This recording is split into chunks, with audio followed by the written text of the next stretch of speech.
Kita bayangkan lagi, kita ini muslim, saya hidup di lingkungan non muslim, ya.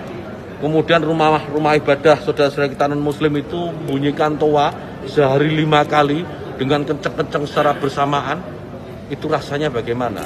Yang paling sederhana lagi, tetangga kita ini kalau kita hidup dalam satu komplek itu misalnya, kiri kanan depan belakang pelihara anjing semua.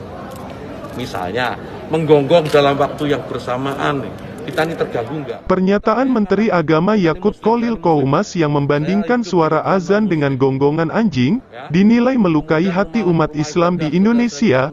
Demikian diungkapkan Wakil Ketua LPBH PWNU DKI Jakarta Kevin Haikal, lewat keterangan tertulisnya, Kamis tanggal 24 Februari tahun 2022.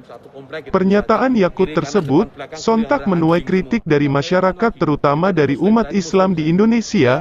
Selain dianggap kurang pas, Menak Yakut dianggap tidak mempresentasikan sebagai seorang menteri agama. Azan itu merupakan panggilan bagi seluruh muslim untuk melaksanakan ibadah hariannya dan tidak sepantasnya disamakan dengan binatang. Tidak tepat dan sangat tidak benar menganalogikannya dengan perbandingan gonggongan anjing, tegas Kevin. Menurut Kevin, cara Menak Yakut menganalogikan perumpamaan suara azan dengan gonggongan anjing merupakan sebuah statement gegabah yang dilontarkan oleh pejabat negara sekelas Menteri Agama.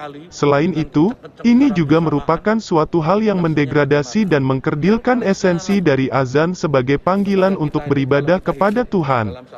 Masih banyak perumpamaan lain yang bisa digunakan, perbandingan yang apple to apple, yang kontekstualitasnya sejajar dan sama. Kenapa tidak diumpamakan dengan suara Lamborghini, Ferrari, kan lebih baik, tegasnya lagi.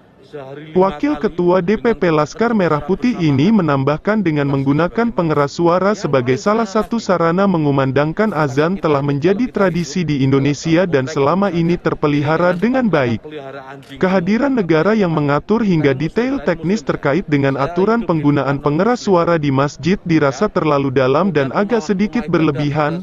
Saya rasa, kita rakyat Indonesia adalah masyarakat majemuk yang terbiasa dengan adat ketimuran, ucapnya. Artinya, kita tahu batas dan cenderung punya ewuh pekewuh, tata krama dalam berkehidupan sosial, tanpa perlu dibuat aturan seperti itu, selama ini rasanya tradisi itu berjalan dan aman-aman saja, imbuhnya. Menurut Kevin, tanpa perlu surat edaran dari Kementerian Agama pun, penggunaan toa masjid selama ini sudah cukup rapi dan memperhatikan aspek lingkungan. Kalaupun ada 1-2 permasalahan yang timbul akibat kesalahan komunikasi, itu selesai dengan musyawarah dan mufakat.